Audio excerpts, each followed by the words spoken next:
So just to finish off an earlier thought, to bring closure to it, when the Buddha spoke of anatta, no self, no, it's far better translated as not self, because throughout the Pali Canon, the most frequent saying or refrain, so to say, of the Buddha that you will hear, and it's usually in the context of him deconstructing, itemizing for you and showing you're not any of these 5 personality aggregates: material form, sensation, perception with all the richness of perception, emotional reaction, or the me consciousness that feels like the owner or target or voracious, greedy enjoyer of experiences.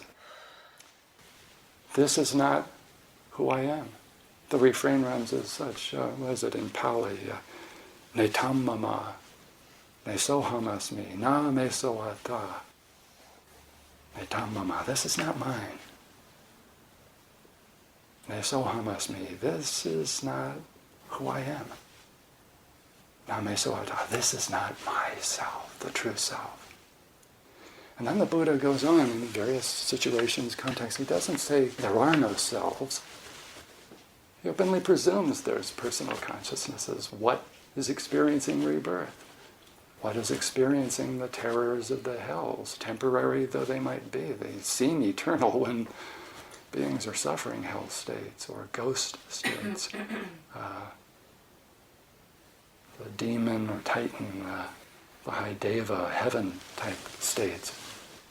All sorts of persons, personal consciousnesses are experiencing these. To say there's no person and make that an absolute dictum, it's crazy. And if you are serious about that, welcome to being a sociopath, or just so depersonalized you'll finally put a gun to your head. Because this will all seem absolutely absurdist, meaningless. Jean-Paul Sartre and Kafka and those guys won't have anything on you.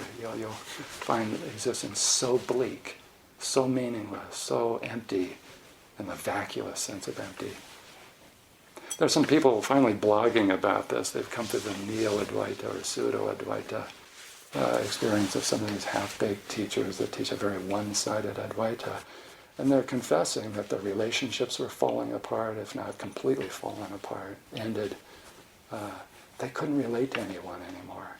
They're in this cold, dark cavern, as Zen would call it traditionally. They thought they were in this pristine awareness state, the one alone, but it's just a mind state. It wasn't our absolute reality, which is entirely free of all the worlds, and therefore, entirely free to be all the worlds and be all the beings and all the relationship energy and the points of view. Nisargadatta put it this way one time when I was there. It's not in the text. I mean, I've got it up at the website material about Nisargadatta. It's all there for free. He said, awakening is like a 2-step process. You first step back. You disidentify from everything. It's like the Buddha saying about all the 5 skandhas and anything that might be seen, heard, felt, experienced. This is not mine. This is not who I am. This is not my true self. Neti, neti, as the more ancient Upanishads put it. Not this, not this, not this. That's the disidentification. Realizing all of this is just a dream. It's just a dream. It's vanishing. Vanishing. There's nothing solid here. That's the deep disidentification. The being utterly unmade into formless God, as John of the Cross called it a few centuries back. Nada, nada, nada, nothing, nothing, nothing. What Zen speaks about, undergoing the great doubt and then the entirely complete great death. Void.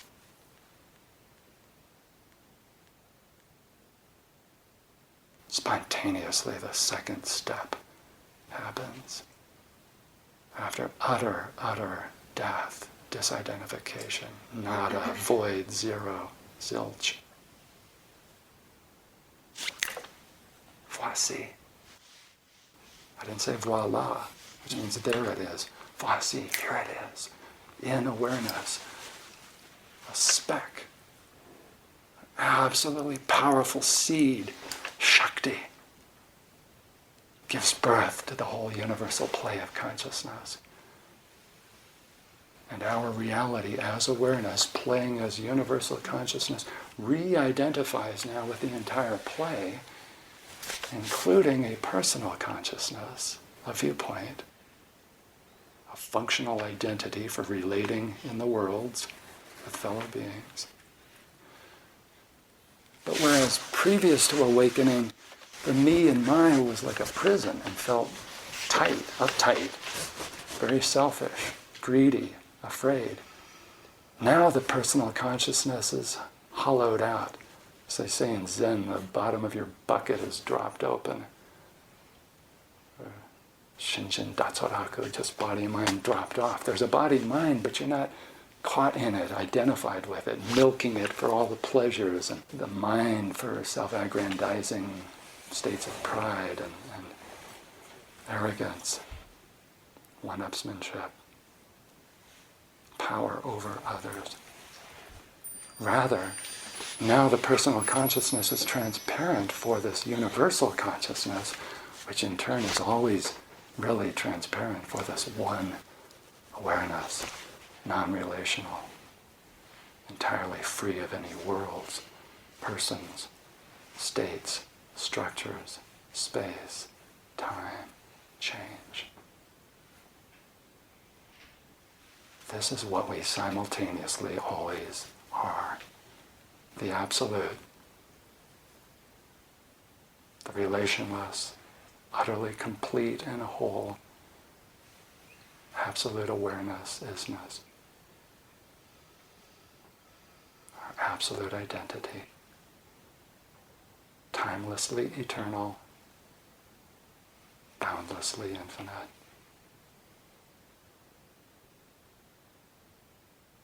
No ifs, ands, or buts. There can be absolute certitude, certainty. This is what we are, this radical openness, nothingness.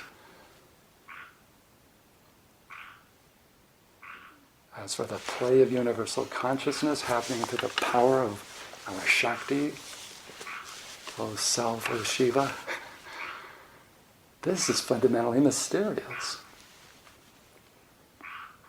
Even Shiva doesn't know how Shakti plays, how Shakti seems to be this dynamic aspect of Shiva. In other words, what you are as the Absolute is always divinely in love with your own power to manifest worlds and beings and relations and the glory of the manifestation of God. Which is why in your sageliness you are never bored. You never take anything for granted. You cannot be jaded. Life doesn't become depersonalized and flat and meaningless. No, every moment in time, every region of space, every appearance, every fellow sentient being is absolutely precious and poignant. There's never ever a sense of, I've been there, done that. The miracle of a fellow person is never, never dismissed or dissed as just something to be transcended.